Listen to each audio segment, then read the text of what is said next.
Good morning mga kagigil. Ayan, magpapakulo po ako ng mga liempo, no? Para sa ulam natin mamaya.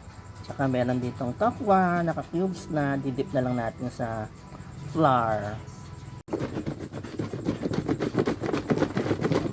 Ayan, shake na natin, ano?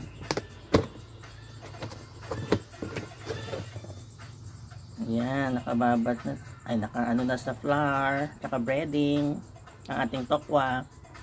Yan, fry na po natin yung ating mga tokwa. Mamaya pa-fry din natin ng konti itong ating liempo, no? Ayan na yung pinrito nating tokwa, no? Tapos yung ating liempo, mix na lang tayo nito, no?